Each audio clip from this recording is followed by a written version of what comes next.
بشربك يا كاسة وحدك بتعبي راسي. أنا بشربك تندلع المعدة كيف بتطلع على راسي. الله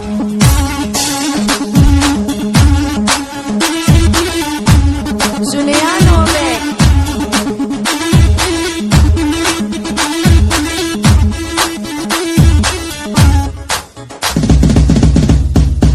صاحبك لطش علي خليه يحترم حاله.